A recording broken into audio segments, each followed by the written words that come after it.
अब इनकी ये सक्रियता और इनके दिल की ये चिंगारी नागपुर के तत्कालीन जो नेता थे उनको दिख रही थी, इसलिए उन्होंने उनको भेजा Calcutta medical college, national medical college में पढ़ाई करने के लिए। आर्थिक सहायता वगैरह थोड़ी बहुत जुटा के वहां भेज दिया।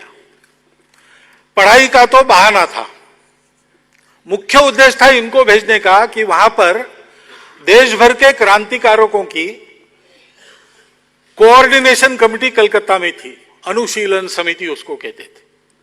उस अनुशीलन समिति से संपर्क में आकर ये और वापस छुट्टियों में आएंगे तब क्रांति कार्य सेंट्रल प्रोविंस एंड बेरार के इलाके में स्थापित करें।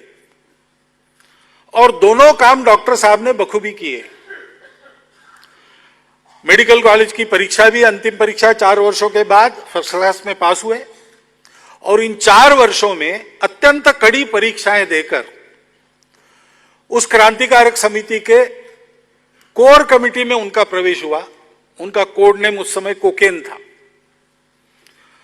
तो राजस्थान से आंध्र तक क्रांतिकारकों को बसाना, उनके आजीविका की व्यवस्था करना, शस्त्र आदि उनको देना, यह सारा काम संगठक के नाते उन्होंने किया।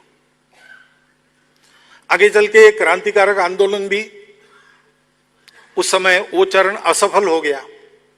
शस्त्रास्त्र लाने वाले जहाज और भारत के किनारे पर ही पकड़े गए, अंदर के सूत्र भी पकड़े गए। तो फिर ये सारा व्यवस्थित करना, फिर से सारा समेटना, ये काम भी उन्होंने किया। लेकिन एक संकल्प इस सारे कालावधि में उन्होंने लिया कि इस जीवन में अपने को केवल देश के लिए जीना है और कुछ करना नहीं है।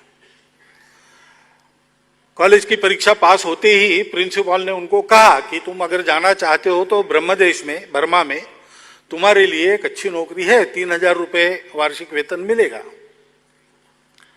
तो डॉक्टर एडगवार ने कहा कि मैंने नौकरी नहीं करना ये तय किया है। वो वापस आ गए।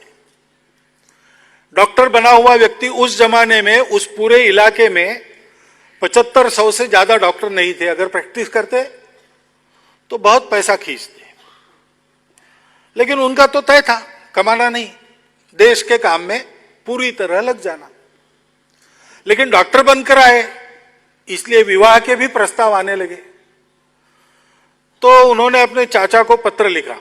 उनके गार्डियन वही थे, माता पिता तो थे नहीं। चाचा को पत्र लिखा कि मैंने इस जीवन में आजीवन ब्रह्मचर्य पालन करते हुए देश के लिए जीवन लगाने की प्रतिज्ञा की है, मुझे विवाह वगैरह करने नहीं है।